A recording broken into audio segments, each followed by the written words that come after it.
जय जगन्नाथ सांगमाने नमस्कार दर्शक बंधु चलतु आज जानिबा महाभारत युद्धर किछि अंश जीवन मृत्यु पथरे कर्म ही आनंद।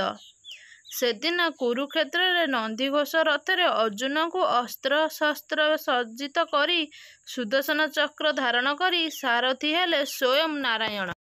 रथटी जाई अटकिला समर प्रांगणर मध्यस्थल रे जेउठी कौरव सेनापति भीष्मकर सेना छाउनी अवस्थित।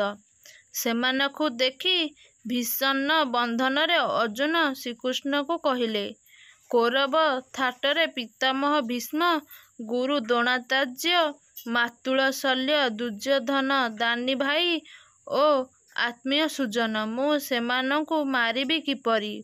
एपरि कहु कहु अर्जुनकर अवस्था टळमळ, शरीर शिथिल, गांडीव धनु खसी पड़िछि।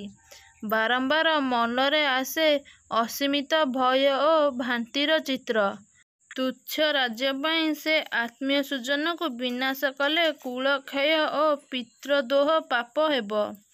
कुल धर्म नष्ट हेले कुल स्त्री माने वनस्वरंकर जात करिबे, पितृपुरुष माने पिंड ग्रहण करिबे नाही, जीव नष्ट कुंडरे पड़िब।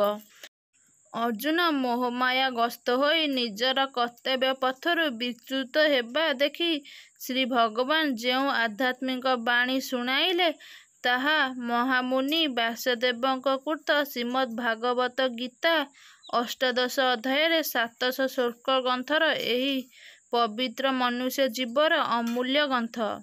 एथिरे श्री भगवान कृष्ण अर्जुन को उपदेश छଳରେ कहउछंती, ए शरीर पंचभूत क्षिति आप तेज मरुत ओ ब्रह्म रु जात। पंचभूत विशिष्ट शरीर जेउठरू आसे ओ केउठाकू जाए केही जाने नाही। ए शरीर अनित्य ओ असत्य, केवल जीवात्मा सत्य ओ नित्य। लुगा पुरुणा हेले आमे पुरुणा वस्त्र को छाड़ी नूतन वस्त्र धारण करू, सेहीपरि आत्मा पुरुणा घट को छाड़ी नूतन घटरे आश्रय निये। श्रीकृष्ण अर्जुन को कहिले, अर्जुन क्षत्रिय होइथिबारु क्षत्रिय धर्म पालन करिबा उचित।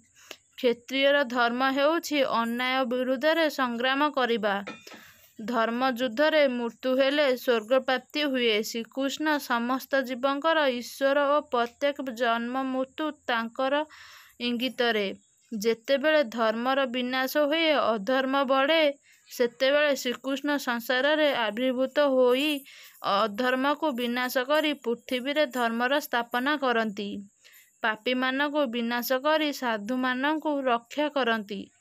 दशम अध्याय विभूति जोगरे श्री भगवान श्रेष्ठत्वर उपमा देइछंती ओ कहछंती, आदित्य मानक मध्यरे से विष्णु, ज्योतिष मध्यरे सूर्य, मरुत मध्यरे मूरति, नक्षत्र मध्यरे चंद्र, देव मानक मध्यरे श्याम, देवता मानक मध्यरे इंद्र, इंद्रंक मध्यरे मन, रुद्रंक मध्यरे ईश्वर, जक्षक मध्यरे कुबेर, पर्वत मध्यरे सुमेरु, पुरोहितंक मध्यरे बृहस्पति, सेनापतिक मध्यरे कार्तिकेय, जलाशयंक मध्यरे समुद्र, महर्षिक मध्यरे भृगु, शब्द तरंग मध्यरे एकाक्षर ओंकार, यज्ञ मध्यरे जप यज्ञ, पर्वत मध्यरे हिमालय, वृक्ष मध्यरे अश्वत्थ, देवश्री मध्यरे नारद, गंधर्वंक मध्यरे चित्ररथ, सिंधी पुरुषंक मध्यरे कपिल मुनि, असुर मध्यरे उच्चसभा, गज मध्यरे ऐरावत, मानव मानक मध्यरे सम्राट, अस्त्र मध्यरे ब्रज, धनु मध्यरे कामधेनु, सर्पंक मध्यरे वासुकी, नागंक मध्यरे अनंत, जलदेवंक मध्यरे वरुण, दैत्यंक मध्यरे प्रह्लाद, पशुंक मध्यरे सिंह, पक्षीक मध्यरे गरुड़, धनुधारींक मध्य रघुनाथ, मत्स्यंक मध्यरे मगर, नदींक मध्यरे गंगा, विद्या मध्यरे आध्यात्म्य, युक्तिंक मध्यरे सिद्धांत, समाज मध्यरे द्वंद्व, संहार मध्यरे मृत्यु, भावना मध्यरे भविष्यत, नारीक मध्यरे कीर्ति, ଶ୍ରୀବାଣୀ, ସ୍ତୁତି, ଧୃତି, କ୍ଷମା, ଛନ୍ଦ ମଧ୍ୟରେ ଗାୟତ୍ରୀ, ମାସ ମଧ୍ୟରେ ମାର୍ଗଶିର, ଋତୁ ମଧ୍ୟରେ ବସନ୍ତ, ଛଳନା ମଧ୍ୟରେ ଜୁଆ ଖେଳ, ଉଦ୍ୟମ ମଧ୍ୟରେ ଜୟ, ଯାଦବଙ୍କ ମଧ୍ୟରେ ବାସୁଦେବ, ମୁନିଙ୍କ ମଧ୍ୟରେ ମୁନିଶ୍ରେଷ୍ଠ ବାସୁଦେବ, ପଞ୍ଚୁପାଣ୍ଡବଙ୍କ ମଧ୍ୟରେ ଶତ୍ରୁଜୟୀ ଧନଞ୍ଜୟ, କବିଙ୍କ ମଧ୍ୟରେ ଦାନବ, ଗୁରୁ ଶୁକ୍ରାଚାର୍ଯ୍ୟଙ୍କ ବିଜୟ ଆକାଙ୍କ୍ଷୀ, ବ୍ୟକ୍ତିଙ୍କ ମଧ୍ୟରେ ଧର୍ମନୀତି, ଗୁପ୍ତ ବିଷୟରେ ମୌନ ତତ୍ତ୍ୱଜ୍ଞାନୀ, ପଣ୍ଡିତଙ୍କ ମଧ୍ୟରେ ଦେବଜ୍ଞାନୀ ହିଁ ସର୍ବୋତ୍ତମ। ସେ ସମସ୍ତ ଭୌତିକ ଜଗତରେ ଉପସ୍ଥିତିର ସ୍ଥାନ। ତାଙ୍କ ବିନା କେହି ବାସ୍ତବର ଜଙ୍ଗମରେ ତିଷ୍ଠି ପାରିବେ ନାହିଁ। ଏ ସମସ୍ତ ଭଗବାନଙ୍କ ଶ୍ରୀମୁଖ ନିଃସୃତ ବାଣୀ ଶୁଣି ଅର୍ଜୁନ ବିଶ୍ୱରୂପ ଦର୍ଶନ କରିବାକୁ ଉତ୍କଣ୍ଠା ପ୍ରକାଶ କରିବାକୁ ତାଙ୍କୁ ଦିବ୍ୟଦୃଷ୍ଟି ପ୍ରଦାନ କରି ମହାପ୍ରଭୁ ତାଙ୍କର ଆଲୌକିକ ରୂପ ବିଶ୍ୱରୂପ ଦର୍ଶନ କରାଇଲେ। ଅର୍ଜୁନ ଦେଖିଲେ ଅସଂଖ୍ୟ ବ୍ରହ୍ମାଣ୍ଡ। ଯେତେବେଳେ ଭୀଷ୍ମ, ଦ୍ରୋଣ, କର୍ଣ୍ଣାଦି ଯୋଦ୍ଧାଗଣ ଶ୍ରୀହରିଙ୍କ ମୁଖଗହ୍ୱରରେ ତୀକ୍ଷ୍ଣ ଦନ୍ତ ମୁନରେ ଦିଗ୍ଭଗ୍ନ ହୋଇଛନ୍ତି, ଏହା ଦର୍ଶନ କରି ଅର୍ଜୁନଙ୍କର ମୋହଭଙ୍ଗ ହେଲା। ସେ ଉପଲବ୍ଧି କଲେ ଶ୍ରୀକୃଷ୍ଣ ଜନାର୍ଦ୍ଦନ ହେଉଛନ୍ତି ଏ ସଂସାର ସର୍ବମାୟା କର୍ତ୍ତା। ସେ ସୃଷ୍ଟି, ସେ ହିଁ ପ୍ରଳୟ ଆଧାର। ସଂସାର ତାଙ୍କରି ଇଙ୍ଗିତରେ ପରିଚାଳିତ ହୁଏ।